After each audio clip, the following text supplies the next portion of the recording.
परिवार को suicide note के बारे में पता था, लेकिन हमारे से सुसाइड नोट के बारे में छुपाया गया। ये वो सुसाइड नोट है जिसपे ये नाम भी लिखा हुआ है संजय, ये साइन होंगे मेरे हिसाब में। मैं जो भी बात बोलूंगा ईमानदारी से बोलूंगा, सच्चाई से बोलूंगा, नेक नियत से बोलूंगा।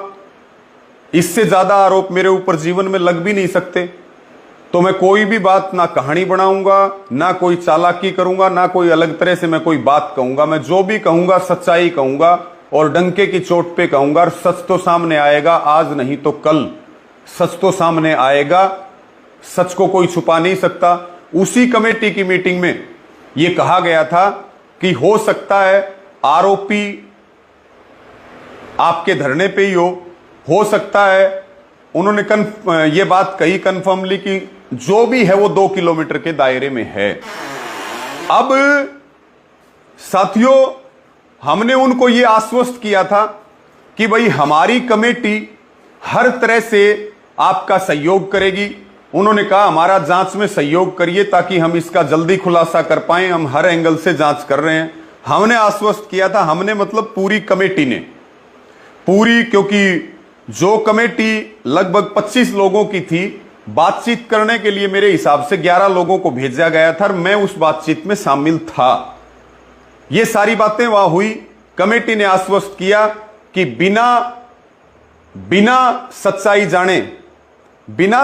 जाने हम जो है यानी कि हत्यारोपियों की गिरफ्तारी तक हम अंतिम संस्कार नहीं करेंगे, आप जल्दी करिए। और उसी में कमेटी ने यह कहा था चाहे अपराधी हमारे बीच से ही क्यों ना हो, उसको भी वही सजा मिलनी चाहिए जो हम दूसरों के लिए मांग कर रहे हैं। अब साथियों, 16 तारीख की अगर हम बात करें, हमारी जो कमेटी थी, शाम को वहां से आने के बाद अनुशासन समिति बनी। 6 सरपंच उसमें लिए गए कि लोगों में आक्रोश बहुत है, हम जानते भी नहीं है कहां कहां से लोग आ रहे हैं। शांति व्यवस्था बनाए रखना बहुत जरूरी है। अगर थोड़ी सी भी गलती हुई तो कोई बड़ी घटना हो जाएगी और पहले ही नुकसान हो रहा है और ज्यादा नुकसान हो जाएगा और बहन मनीषा को हम न्याय नहीं दिला पाएंगे। उस कमेटी ने 17 तारीख को सुबह ड्यूटी संभाली। और 17 तारीख को एक बात मैं इसके बीच में और बताना चाहूंगा, जब बहन मनीषा की, एक तो ये एसपी के साथ मीटिंग के लिए गए जिसकी कमेटी को कोई सूचना नहीं थी। दूसरी बात, जो बहन मनीषा का वहां पे पर्स मिला था, उसी पर्स में सुसाइड नोट मिला था, लेकिन कमेटी को इस सुसाइड नोट के बारे में नहीं पता था और ना ही एसपी ने हमें सुसाइड नोट के बारे में बताया था। लेकिन सुसाइड नोट मिला था, यह बात मनीषा के पिता को पता थी और उस सुसाइड नोट में शायद देखा भी होगा, मनीषा के पिता के शायद साइन भी ले रखे हैं पुलिस ने। और फिर उसकी हैंडराइटिंग, ये भी दिखा दो आप, ये देख लो आप, ये वो सुसाइड नोट है, ये वो सुसाइड नोट है जिसपे ये नाम भी लिखा हुआ है संजय, ये साइन होंगे मेरे हिसाब में और ये तारीख है। ये वो सुसाइड नोट है जो हरियाणवी लैंग्वेज में है और इंग्लिश में इसको लिख रखा है। लेकिन हमें इस बात का बिल्कुल भी नहीं पता था कि भाई कोई सुसाइड नोट भी वहां पे मिला है।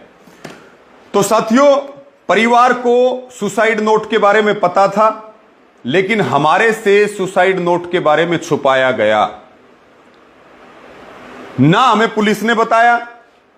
और मैं ये मानता हूं कि अगर हमें जब ये पता लगा था सुसाइड नोट के बारे में 17 तारीख को, तो सबसे पहले ये बात कहने वाला मैं हूं कि भाई हमें इसमें साजिश की बू आ रही है।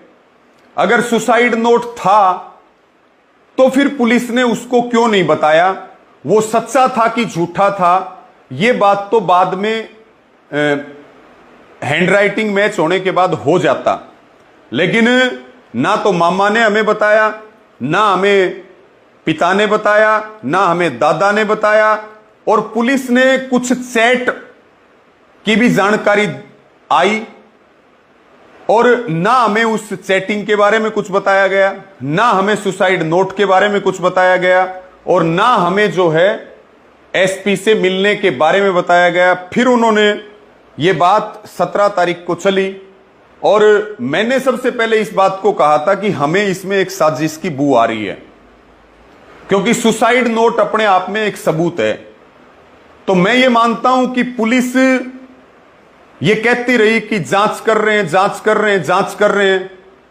हमें पुलिस ने ये कह करके नहीं बताया कि इन्वेस्टिगेशन प्रभावित हो जाएगी। हमने भी कहा कि हम जानना भी नहीं चाहते, हम तो कंप्लीट साजिश का खुलासा चाहते हैं कि कौन लोग हैं। हमने सारी बातें रखी, कॉलेज की बात आई, सारी बातें आई कि हर चीज को क्लियर किया जाए। कहीं ऐसा ना हो कि भाई मर्डर को सुसाइड का रूप दे दिया जाए और फिर जो है असल अपराधी बच जाए। ये बात भी हमने एसपी को कही कि निर्दोष नहीं फंसना चाहिए और दोषी नहीं बचना चाहिए। अब साथियों हम आ जाते हैं 17 तारीख पे। 17 तारीख की बात, यानी कि 17 तारीख पे हम बातचीत करते हैं। 17 तारीख को फिर से लगभग जो हमारी कमेटी थी 25 सदस्यों की, उस कमेटी में से लगभग 11 लोगों की जिम्मेवारी लगाई गई। मीटिंग का न्योता आया और मीटिंग के न्योते में ये आया कि भाई आप बातचीत करने के लिए आओ। एसपी साहब भी हैं, डीसी साहब भी हैं, एसडीएम भी हैं, वो कमेटी से बातचीत करेंगे। ये बात है साथियों 17 तारीख की। 17 तारीख की बात मैं आपको बता रहा हूं। जब तक आक्रोश लगातार बढ़ रहा था, बात पूरे देश तक चली गई थी और मैं इस बात को मानता हूं कि कोई भी सूचना का आदान प्रदान मीडिया से या लोगों के बीच करना था, वो कमेटी ने मेरी जिम्मेवारी लगाई थी। लेकिन सारी कमेटी मौजूद है, सारे लोग मौजूद हैं। हमने कोई भी फैसला व्यक्तिगत नहीं किया, हमने कोई भी बात कहीं भी अपने लेवल पे नहीं की, हमने किसी अधिकारी से कोई बात नहीं की और हम दिन और रात, मैं वो शख्स हूं अकेला, बाहर के लोगों में केवल मैं वो शख्स हूं जो दिन रात में धरने पे रहा। मैं घर नहीं गया 15 तारीख से लेकर के, और मैं उसके बाद घर नहीं गया, चाहे दिन हो चाहे रात हो, चाहे हमें सोने के लिए टाइम मिला हो ना मिला हो। हजारों हजार लोग लगातार संपर्क में रहे, हमने कोशिश की हम ज्यादा लोगों को बात बता पाए। तो साथियों अब 17 तारीख को जब एसपी साहब ने, डीसी साहब ने और एसडीएम साहब ने कमेटी की मीटिंग बुलाई, तब भी उन्होंने इस बात को रखा कि भाई हम ये चाहते हैं अंतिम संस्कार हो। हमने कहा आप चाहते हो अंतिम संस्कार हो और जनता चाहती है कि गुनहगार गिरफ्तार हों। आप जो है गिरफ्तारी करिए दोषियों की,